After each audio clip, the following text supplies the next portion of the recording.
السلام علیکم listeners, please channel کو سبسکرائب کیجیے اور بیل آئیکن کو ضرور پریس کیجیے تاکہ ہر نئے آنے والے ناول کی اپڈیٹ آپ کو ملتی رہے۔ آج میں ریڈ کرنے جا رہی ہوں ناول اونچ نیچ کا پہاڑ کی قسط نمبر 6۔ چلیے شروع کرتے ہیں۔ تمہیں پتا ہے زین، میں پائلٹ بننا چاہتا تھا۔ زوم، ایسے جہاز اڑانا چاہتا تھا میں۔ وہ ہتھیلی کو ہوا میں لہرا کے جہاز کی طرح اڑاتے ہوئے بولے۔ زین نے حیرت زدہ نم آنکھوں سے انہیں دیکھا۔ لیکن پھر ایک ایسا حادثہ ہوا جس نے میری زندگی کا رخ موڑ کر رکھ دیا۔ میں بالکل ٹوٹ پھوٹ گیا، یہاں تک کہ ایک بار میں نے خودکشی کی کوشش بھی کی۔ کیوں؟ ایسا کیا ہوا تھا آپ کے ساتھ؟ زین نے انہیں بغور دیکھا جیسے وہ مذاق کر رہے ہوں۔ سر عبدالجبار مسکرائے اور ارد گرد بنظر غائر دیکھ کر انہوں نے اپنی دائیں ٹانگ پھیلائی اور پینٹ کا پائچہ اوپر تک کھینچ کر زین کو دیکھنے کا اشارہ کیا۔ زین نے ناسمجھی سے نگاہ ڈالی تو شوق ٹریک گیا۔ سر کی وہ ٹانگ نکلی تھی، گھٹنے تک بالکل نکلی۔ اسے شدید دھچکا لگا تھا۔ ایسا منظر وہ پہلی بار دیکھ رہا تھا۔ سر عبدالجبار اس کے تاثرات کا مزہ لیتے پائچہ نیچے کر کے سیدھے ہوئے اور بولے، میں اپنے خوابوں کے ساتھ بہت اونچا اڑ رہا تھا۔ کچھ ہی دن میں ایئر فورس GTP کے لیے اپلائی کرنے والا تھا۔ ہر دم ایکسائٹیڈ اور پرجوش رہا کرتا تھا۔ میری امی کی دوائی ختم ہو گئی تھی۔ محلے کے میڈیکل سٹور سے پتہ کی لیکن نہیں ملی، تو بائیک لے کر نکل گیا جہاں سے دوائی لانی تھی۔ وہاں راستے میں پل آتا تھا۔ میں کچھ اوور سپیڈ تھا یا میری قسمت خراب تھی کہ پل پر گریس آئل گرا ہوا تھا۔ اس پر سے میری بائیک سلپ ہوئی اور میں پوری طاقت سے گرنے کے بعد ٹائر کی طرح اچھل کر پل سے نیچے جا گرا۔ نیچے کس چیز پر گرا یاد نہیں، سوائے اس کے کہ میری ٹانگ، مجھے ایسا لگا کہ چیتھڑوں میں بٹ گئی تھی۔ کہاں کہاں چوٹ آئی، سب کو ٹانگ میں ہونے والی شدید تکلیف نے بھلا ڈالا۔ جب ہاسپٹل میں ہوش آیا تو میری ٹانگ کٹ چکی تھی۔ پورا ہاسپٹل میرے چیخوں سے گونجتا رہا اور میرے گھر والے مجھے سنبھالنے میں ہلکان ہوتے رہے۔ اس کے بعد مجھے لگا جیسے میرے لیے زندگی ختم ہو گئی ہے۔ مجھے زندہ رہ کر اب کرنا ہی کیا ہے؟ میں گھر کی چھت پر چڑھا اور پشت کے بل بنا نیچے دیکھے پیچھے کو لٹ گیا۔ میری ماں کی دعائیں تھیں جنہوں نے مجھے حرام موت مرنے سے بچا لیا، اور میں سیدھا والدہ کی ڈھیر کی ہوئی گندم پر جا گرا، جس پر گرنے سے مجھے چوٹیں تو ضرور آئیں لیکن کوئی بڑا نقصان نہیں ہوا۔ میری والدہ میری اس حرکت سے بہت دل برداشتہ ہوئیں اور بلک بلک کر روتی رہیں۔ اس دن کے بعد سے وہ میرا سایہ بن گئیں۔ انہوں نے میرے ساتھ خود کو جوڑ لیا۔ دن رات میری خدمت اور دل جوئی میں انہوں نے اپنا وقت صرف کرنا شروع کر دیا۔ میں خود کو سنبھالنے کے معاملے میں بے بس تھا، لیکن والدہ نے بڑی محبت سے میری برین واشنگ کرنا شروع کی۔ وہ زیادہ پڑھی لکھی نہیں تھیں مگر میری رگ رگ سے واقف تھیں۔ انہیں میری کمزوری اور طاقت دونوں پر پکڑ تھی، اور پھر انہوں نے میری کمزوری کو طاقت میں ڈھالنا شروع کیا۔ وہ صبح صبح مجھے پارک میں لے جانے لگیں، جہاں مجھ سے باتیں کرتیں، آتے جاتے لوگوں کو مجھے دکھا کر پوچھا کرتیں، تمہیں کیا لگتا ہے عبدالجبار، وہ جو آدمی اتنے اچھے حلیے میں درخت کے نیچے بیٹھا مسلسل سگریٹ پی رہا ہے، وہ یقیناً بیوی سے لڑ کر نکلا ہے؟ دیکھو تو کیسے اتفی سگریٹ مسل کر پھینک دیتا ہے اور اگلی جلا لیتا ہے۔ یہ بیوی کا غصہ ہے جو سگریٹوں پر نکال رہا ہے، کیا کہتے ہو؟ وہ سمجھ کے مطابق جواز دیتی اور میں بے اختیار اپنی رائے دیتا۔ نہیں امی، یہ بھی تو ہو سکتا ہے نا، دفتری مسئلہ ہو، کاروباری ٹینشن ہو۔ دیکھے نا، اتنا سوٹڈ بوٹڈ سا پارک میں آ کر بیٹھا ہے، بجائے اس کے کہ آفس میں ہوتا تو شاید کوئی آفس سے متعلق مسئلہ ہوگا۔ امی مجھے معنی خیزی سے دیکھ کر ہنکار بھرتی۔ اچھا، وہ جو دو عورتیں آ رہی ہیں برے مرے منہ بنا کر باتیں کرتی، تو وہ یقیناً شوہروں کی برائی کر رہی ہیں۔ یہ بھی تو ہو سکتا ہے نا بہوؤں سے بیزار ہوں، میں ہنس کر بولا۔ دونوں جس عمر کی ہیں یقیناً ساس بن چکی ہوں گی، تو اس عمر میں عورتوں کے رونے میاں کی برائیوں سے بہوؤں کے عیبوں تک کا سفر کر لیتے ہیں۔ تمہیں کیسے پتا کہ تم صحیح کہہ رہے ہو یا میں؟ مجھے یہ نہیں پتا، بس میرا تجزیہ ہے۔ چہرے کے تاثرات بولتے ہیں امی، اور میں نے بس تاثرات کا جائزہ لیتے بات کہی۔ ہو سکتا ہے میں نہیں آپ ٹھیک ہوں۔ میں اپنی دھن میں بولتا جا رہا تھا اور امی مجھے بغور دیکھتے انہماک سے سن رہی تھیں۔ جب میں خاموش ہوا تو انہوں نے محبت سے میرا ہاتھ تھاما اور بولی، عبدالجبار تم چہرے بڑھا کرو، جب ایسا کرو گے تو تمہیں اپنی زندگی سے پیار ہو جائے گا۔ کیونکہ دوسروں کے چہرے ان کا غم اور دکھ بتائیں گے، اور جب تم ان دکھوں کو پڑھو گے تو اپنے دکھ ہلکے لگیں گے۔ تم اوروں کی دلجوئی کا سامان بن سکتے ہو۔ تم دوسروں کو خوش کرنے کی جستجو میں لگ جاؤ گے، پھر تمہیں پتہ چلے گا کہ زندگی کتنی پیاری ہے، کہ محض ایک ٹانگ کٹ جانے سے ختم نہیں ہو سکتی، بلکہ تمہیں اپنے نامکمل وجود کا استعمال مثبت انداز میں کرنا چاہیے۔ آج تمہاری ماں اگر تمہاری سوچ بدلنے میں کامیاب ہو گئی تو کل کو تم کسی اور کو عبدالجبار زندگی کی طرف لا سکتے ہو، امنگوں کو جگا سکتے ہو، حوصلوں کو بڑھا سکتے ہو۔ بس اپنے دکھوں پر رونے سے پہلے دوسروں کے دکھ ٹٹول لو۔ امی کی بات ایک نئی سوچ بن کر میرے دل اور دماغ میں کلبلانے لگی۔ میں مایوسی کے عالم میں انہیں دبانے کی کوشش کرتا، کیونکہ میں اپنے صدمے کو سینے سے لگائے رکھنا چاہتا تھا۔ میں ابھرنا نہیں، ڈوبنا چاہتا تھا، لیکن امی میرا سایہ بن گئیں۔ انہوں نے دن رات میرے لیے وقف کر دیے اور اس انداز سے میرا مزاج قابو کیا کہ میں مجبور ہو گیا اپنی زندگی کا نئے سرے سے آغاز کروں، اپنا مقصد بدلوں، اپنا نظریہ بدلوں۔ زین بے حد انہماک سے سر عبدالجبار کی داستان سن رہا تھا، جیسے اس کے سر پر کبوتر بیٹھا ہو۔ سر نے اس کے سامنے ٹیبل پر نوک کیا اور بولے، کچھ سمجھ آیا آپ کو جناب اس تمام سرگزشت کا لبِ لباب؟ جی آیا، وہ یہ کہ آپ کی ناکامی کو کامیابی میں بدلنے والے پل کا نام ماں ہے، لیکن بدقسمتی سے سر میرے پاس یہ رشتہ تو ہے، لیکن میری ماں کو میری ناکامی یا کامیابی سے کوئی غرض نہیں۔ سر عبدالجبار کو اس سے کسی ایسے ہی جواب کی امید تھی، اس لیے وہ کھل کر مسکرائے اور بولے، مانا صحیح، کوئی تو ہوگا نا جسے تمہاری کامیابی خوش کرتی ہوگی اور ناکامی دکھ دیتی ہوگی۔ ایسا کبھی نہیں ہوتا کہ ہمیں کوئی پیار کرنے والا نہ ہو، بات محض اتنی ہوتی ہے کہ ہم گردن اٹھائے ادھر ادھر نگاہ گھماتے اپنے حصے کی محبت ڈھونڈ رہے ہوتے ہیں، جبکہ وہ سر نہوائے ہماری جھولی میں پڑی ہوتی ہے۔ تمہاری زندگی میں بھی کوئی نہ کوئی لازمی ہوگا جسے تم سے پیار ہوگا۔ اور زین کے تصور میں خود سے گلے لگ کر روتا باپ اور دروازے کے پیچھے چھپ کر اس کی خاطر آنسو بہاتی زویا آ گئی۔ وہ خفیف سا ہو کر سر جھکا گیا، لیکن جواب میں بولا کچھ نہیں۔ اور پھر اس دن کے بعد سے سر عبدالجبار نے جیسے اس کا پیچھا لے لیا، اسے اپنی کلاس میں انوالو رکھنے کے لیے انہوں نے ہر حربہ آزمایا اور بالآخر وہ کامیاب ہو گئے۔ زین کی توجہ ایک بار پھر پڑھائی کی جانب مبذول ہونے لگی۔ وہ مظلومیت کے خول کو چڑھانے میں کامیاب ہوتا چلا گیا۔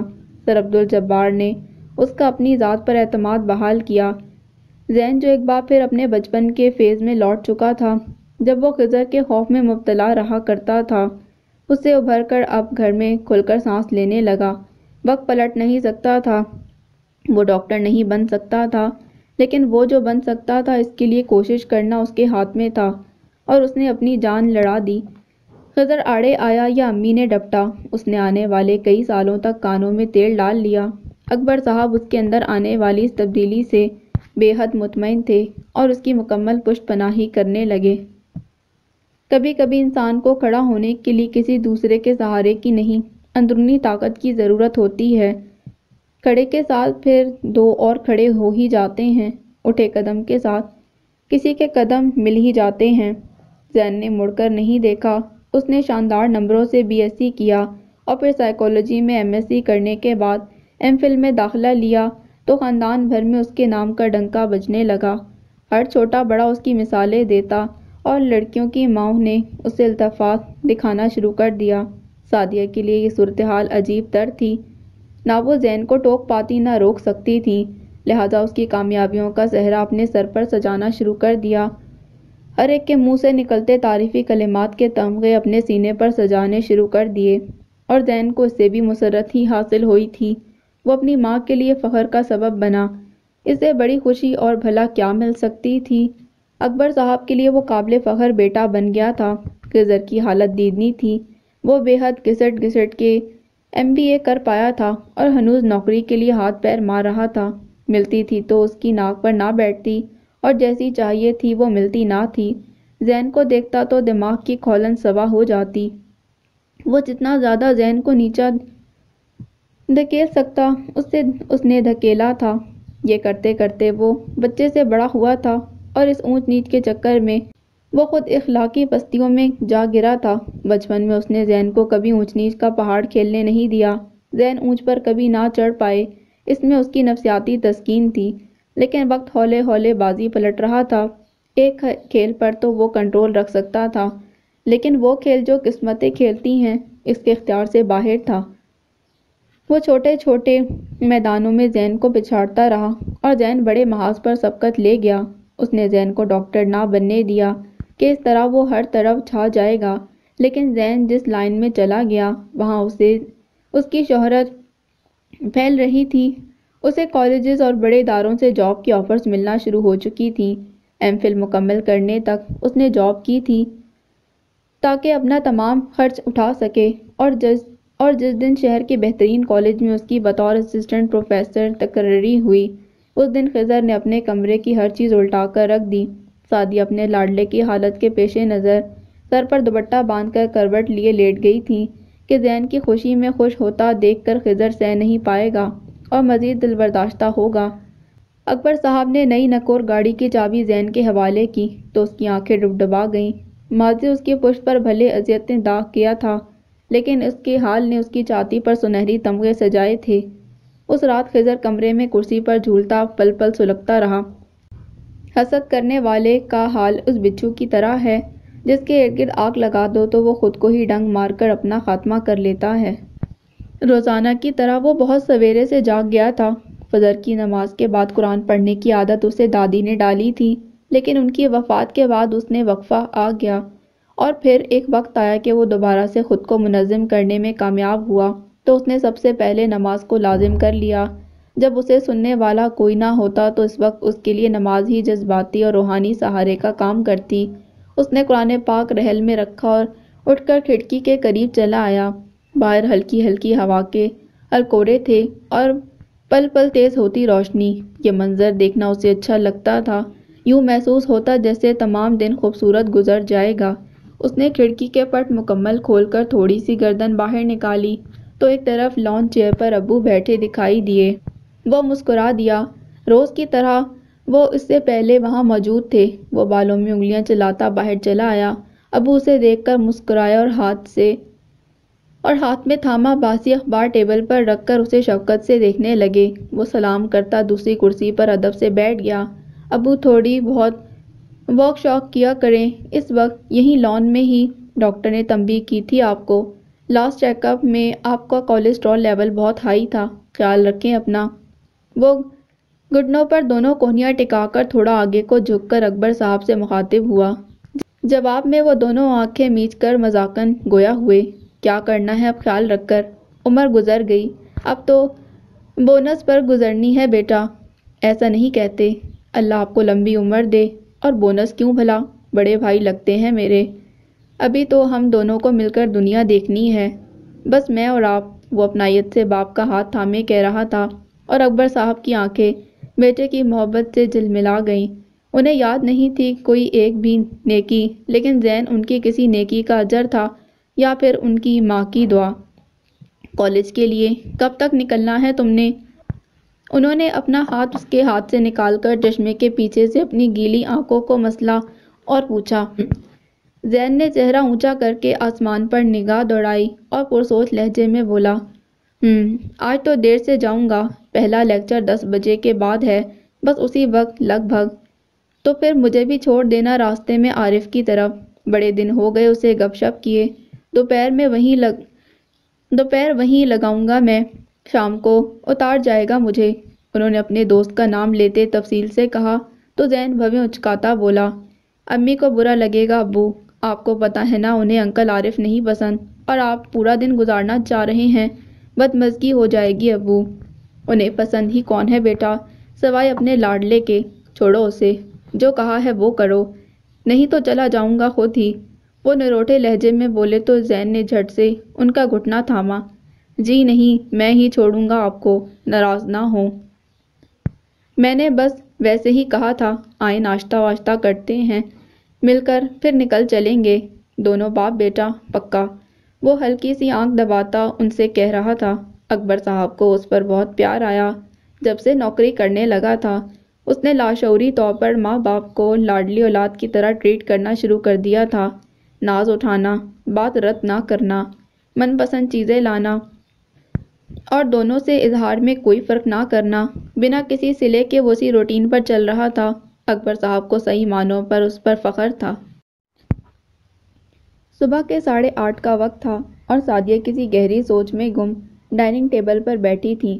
ملازمہ ایک ایک کر کے ناشتے کے لوازمات میز پر سجا رہی تھی۔ یہ کل وقتی ملازمہ زین نے خاص ماں کے لیے رکھوائی تھی اور انہیں اس کی وجہ سے بہت آرام تھا۔ زویا کالج جا چکی تھی اور اکبر صاحب خاموشی سے تازہ اخبار ایک ہاتھ میں تھامے دوسرے سے سلائس میں آملیٹ رکھے کھا رہے تھے۔ سعدیہ ہر کچھ دیر میں انہیں گھورتی اور پھر کچھ کہتے کہتے چپ کی چپ رہ جاتی۔ اکبر صاحب جانتے تھے کہ ان کے اندر کیا چل رہا ہے، لیکن وہ انہیں جان بوجھ کر نظر انداز کر رہے تھے۔ اسی اثناء میں زین نکسک سے تیار وہاں چلا آیا۔ آف وائٹ فارمل شرٹ کے ساتھ بلیک ڈریس پینٹ پہنے وہ مکمل روب داب کے ساتھ یونیورسٹی جانے کے لیے تیار تھا۔ سعدیہ نے فطری محبت سے بیٹے کو دیکھا اور ان کا فرما بردار بیٹا تھا۔ ان کی ہر بات مانتا تھا، اپنی پوری تنخواہ لا کر ان کی ہتھیلی پر رکھتا اور پھر اپنی ضرورت کے لیے پیسے ان سے مانگتا، انہیں بے حد عزت اور احترام دیتا تھا۔ وہ اس سے محبت کرتی تھی کیونکہ ان کی اولاد تھا، لیکن تبھی آتا جب سامنے خضر آ جاتا۔ اس وقت بھی ان کی سوچوں میں جو کچھ چل رہا تھا اس میں بھی آمنے سامنے خضر اور زین ہی آ چکے تھے اور لازمی امر تھا کہ وہ خضر کے لیے زین سے بہتری سوچ رہی تھی۔ زین ماں کو تفکر میں ڈوبا دیکھ کر پوچھے بنا نہیں رہ سکا، امی کیا بات ہے، اتنی چپ کیوں ہیں؟ خیر تو ہے؟ سلائس پر آملیٹ کا ٹکڑا رکھ کر اس نے اسے ایک فولڈ دیتے پوچھا۔ اکبر صاحب نے زور سے اخبار کو جھٹکا۔ یہ اشارہ تھا کہ وہ زین کے سامنے خاموش رہیں، بعد میں بات ہوگی۔ سعدیہ سمجھتے ہوئے زبردستی مسکرائیں اور جواب دیا، ہاں ٹھیک ہوں، بس خضر کی جاب کو لے کر پریشان ہوں۔ ایسی ہائی فائی ڈگری ہوتے ہوئے بھی میرا بچہ خجل خوار ہو رہا ہے۔ نوکریاں تو جیسے اسے دشمنی کیے بیٹھی ہیں، کوئی مل کر نہیں دیتی۔ زین نے ماں کو سنجیدگی سے دیکھا اور مدبرانہ تسلی دی، مل جائے گی امی، میں نے کی ہے 1-2 اور لوگوں سے بات، جلدی بتائیں گے، کچھ فکر نہ کریں۔ کیسے نہ کروں، وہ تمہیں دیکھ دیکھ کر کڑتا رہتا ہے بیٹا، اسے اپنی اعلیٰ ڈگری کا دکھ ستاتا رہتا ہے کہ آخر تمہارے سے زیادہ ویلیو ہے اس کے پڑھے ہوئے کی، لیکن بجائے اس کے کہ بڑا بھائی سیٹ ہو جاتا، ماشاءاللہ سے تم ہو گئے، اب خود سے چھوٹے کو دیکھ کر دکھی تو ہوگا نا وہ۔ زین نے کچھ کہنے کے لیے منہ کھولا، لیکن اکبر صاحب بیچ میں کود پڑے۔ کیوں دکھی ہو رہا ہے وہ اور اس کے دکھ دماغ میں خناس بھر رکھا ہے تم نے اس کے۔ زین نے 2 نوکریاں لگوائی ہیں، لیکن تمہارے لاڈلے کو وارا نہیں کھاتا کچھ، کبھی تنخواہ تو کبھی سیٹ، کبھی باس تو کبھی سٹاف۔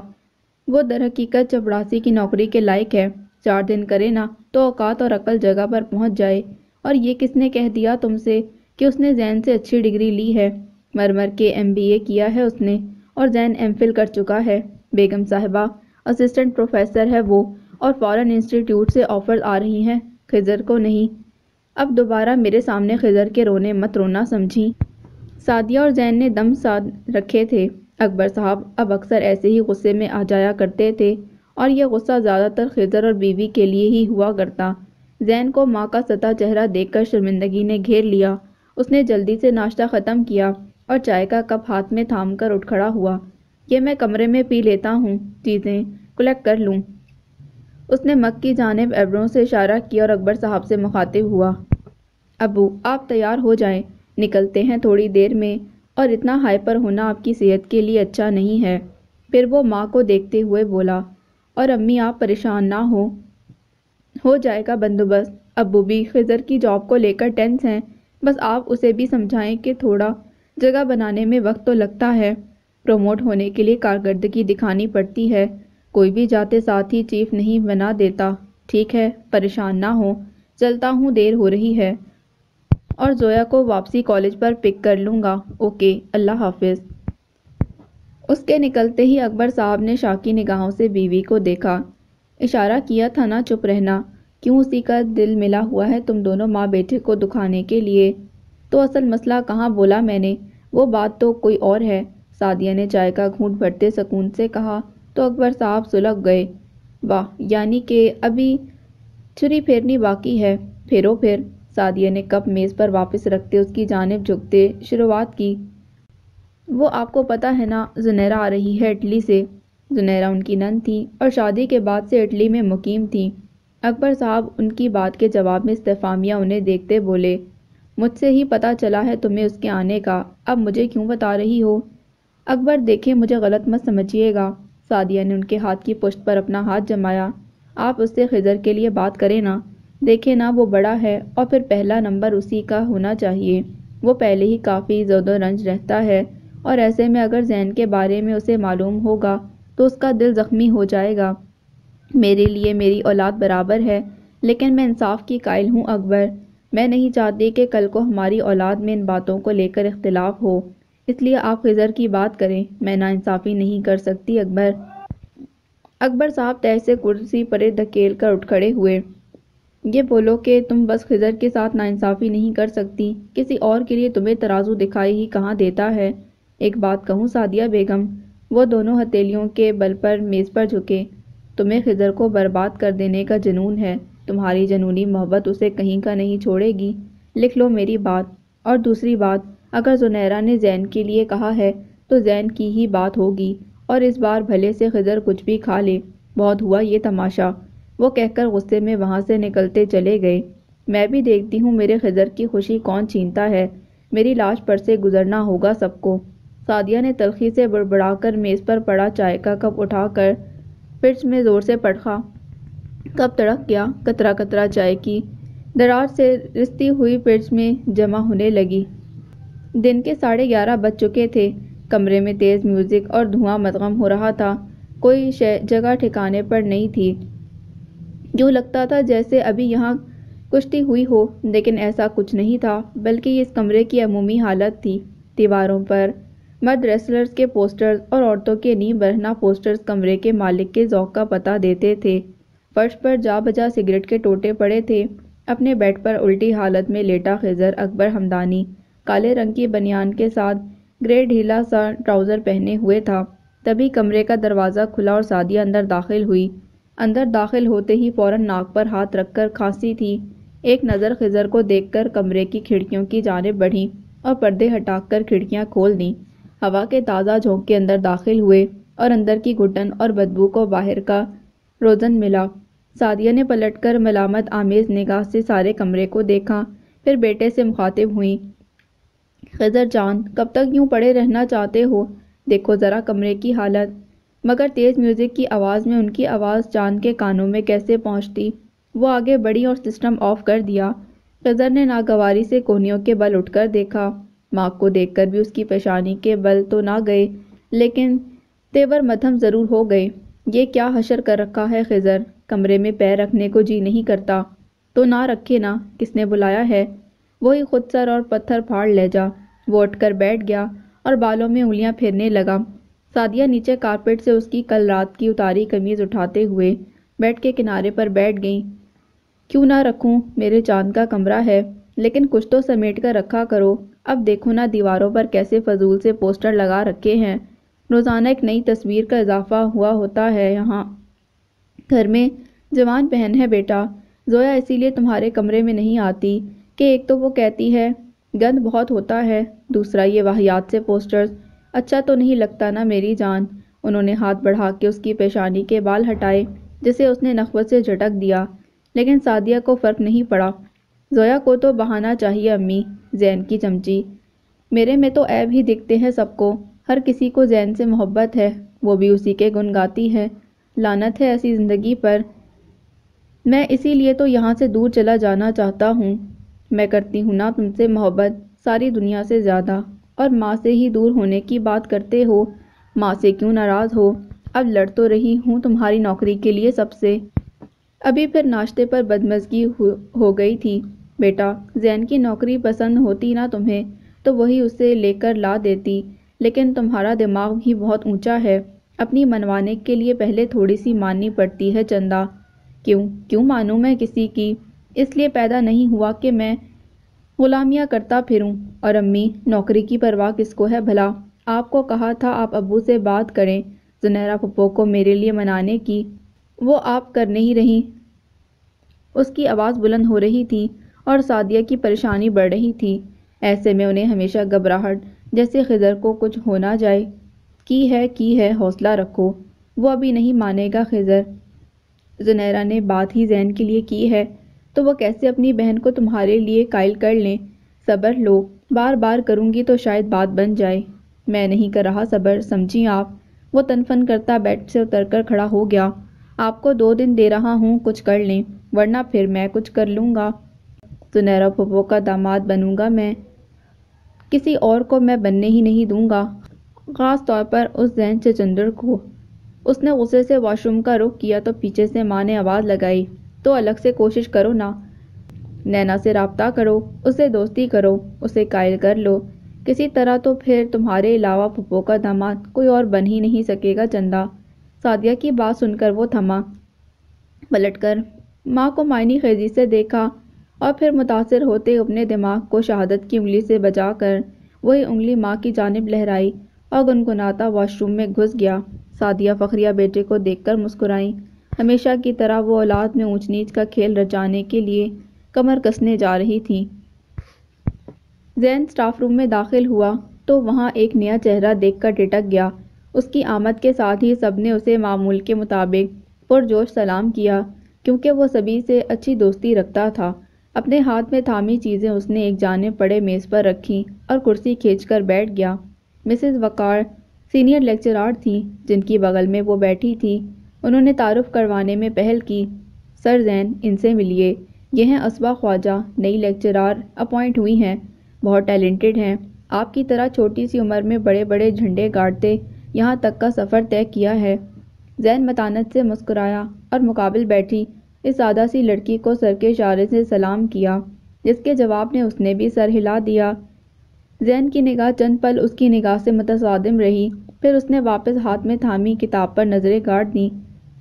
سادہ اجلا گندمی چہرہ، گالوں پر سرخی اور سرخی پر دکھائی دیتے مدھم سے پمپلز، درمیان سے مانگ نکالے آدھے سر کو دوپٹے سے ڈھانپے، وہ بہت سوبر اور پرکشش تھی۔ زین نے غور سے دیکھا تو اس کی آنکھوں میں سبزی مائل سنہرا پن جھلکتا تھا، اور اب سے پہلے اس نے کبھی کسی کے چہرے پر پمپلز اتنے سجتے نہ دیکھے تھے۔ زین ایک گہری نظر اس پر ڈالتے ساتھ بیٹھے معاشیات کے پروفیسر ظہور احمد کی جانب متوجہ ہو گیا۔ اسے اندازہ نہیں تھا کہ 2 گہری سبز مائل سنہری آنکھوں نے اس کی بے دہانی کے دوران پورے دھیان سے اسے دیکھا تھا۔ رات دیر تک وہ لیپ ٹاپ پر بیٹھے رہنے کے بعد کمرے کی کھڑکی میں جا کھڑا ہوا۔ باہر بہت پیاری ہوا چل رہی تھی۔ پھر بھرپور انگڑائی لینے کے بعد وہ پنجوں کے بل دوبارہ اچک کر فریش ہوا اور لان کا رخ کیا۔ ہلکی ہلکی خنک ہوا اور سبزے کی مخصوص خوشبو اس کی تھکن اتارے گئی۔ دن بھر کی سخت روٹین میں اسے خود کے لیے وقت ذرا مشکل سے ملتا تھا۔ وہ پی ایچ ڈی کی تیاری کرنے والا تھا اور اس سلسلے میں ایک بار پھر شدید مصروف ہو گیا۔ وہ لان میں رکھی چیئرز میں سے ایک پر آ بیٹھا اور سر جھکا کر اپنے چپل میں مقید صاف ستھرے اور نفیس پہروں کو دیکھتے دن بھر کی روٹین ذہن میں دہرانے لگا۔ ایسے میں سب سے پہلا جو چہرہ تصور میں ابھرا وہ اسبا خواجہ کا تھا۔ ایسی سادہ لیکن بلا کی پرکشش لڑکی ایک عرصے بعد نوٹس کی تھی۔ ایسا نہیں تھا کہ وہ صنف مخالف کی جانب متوجہ نہیں ہوا تھا، اسے اچھے چہرے اچھے لگتے تھے۔ ایک خاص حد میں رہتے وہ مناسب بات چیت بھی کرتا تھا، لیکن اس نے کبھی کسی لڑکی سے دوستی نہیں کی تھی۔ شاید وہ گزشتہ کئی سالوں سے اس قدر مصروف ہو چکا تھا کہ اس جانب دھیان ہی نہ گیا۔ کچھ کر دکھانے کا عزم اور جنون اسے دوسری باتوں کی جانب متوجہ ہونے ہی نہیں دیتا تھا، لیکن آج اسبا خواجہ کا چہرہ اس کی توجہ مبذول کرنے میں کامیاب ہو گیا۔ اب یہ بھی نہیں تھا کہ وہ اس کی محبت میں مبتلا ہو گیا تھا، بس وہ اسے اچھی لگی تھی کہ دل چاہا اس سے بات کرے، اس کی آواز سنے، بس اور کچھ نہیں۔ شاید وہ سوچوں میں گم مسکرا رہا تھا جب اس کے ساتھ والی کرسی پر زویا چائے کے 2 بھرے مگ لیے آ بیٹھی۔ وہ چونک کر محبت سے بہن کو دیکھتے مسکرایا۔ تم جاگ رہی ہو لڑکی، صبح کالج نہیں جانا کیا؟ آپ بھی تو جاگ رہے ہیں، آپ نے یونی نہیں جانا کیا؟ زویا نے دو بدو سوال کیا تو وہ کھل کر ہنس دیا۔ زویا نے چائے کا مگ بھائی کی جانب بڑھاتے ہوئے اشتیاق آمیز لہجے میں کہا، مجھے تو خوشی سے نیند نہیں آ رہی، آپ کے ساتھ کیا مسئلہ ہے بھائی؟ زین گھونٹ بھرتے چونکا اور حیرانی سے پوچھا۔ کیوں جی، کیسی خوشی؟ خیریت ہے نا؟ خضر کو جاب مل گئی ہے کیا؟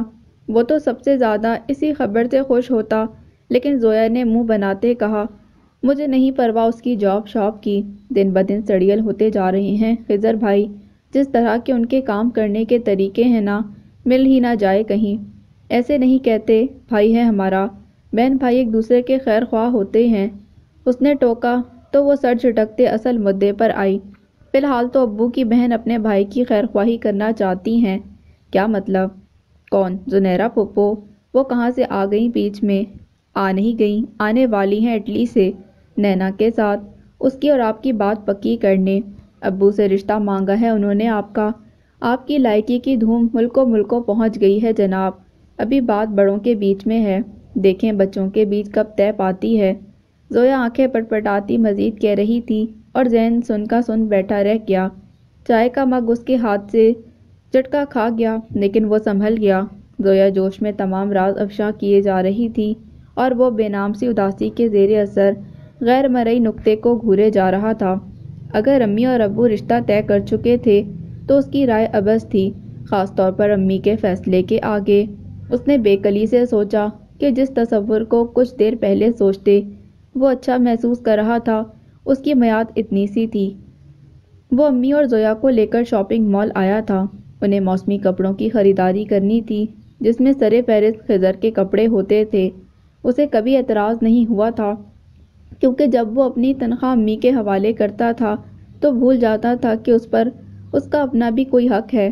سعدیہ اسے جہاں جیسے چاہے استعمال کرتی تھی، اس نے کبھی پرواہ نہیں کی تھی، لیکن ابو نے اس چیز کا جلد ہی نوٹس لے لیا۔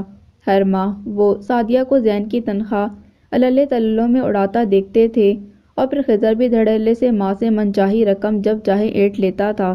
وہ زین کی تنخواہ یوں خضر کی عیاشیوں پر برباد ہوتا نہیں دیکھ پا رہے تھے۔ انہوں نے کچھ ماہ تو خاموشی اختیار کی، لیکن پھر اگلے مہینے جب زین نے سعدیہ کو پیسے پکڑائے تو ان کے پکڑنے سے پہلے اکبر صاحب نے اچک لیے۔ کیا برخوردار، کیا صرف ماں کا ہی حق جانتے ہو، باپ کا کوئی حق نہیں؟ کیا میں نے تمہیں پالا نہیں، پڑھایا لکھایا نہیں؟ اکبر صاحب کے ان جذباتی جملوں پر زین بوکھلا گیا۔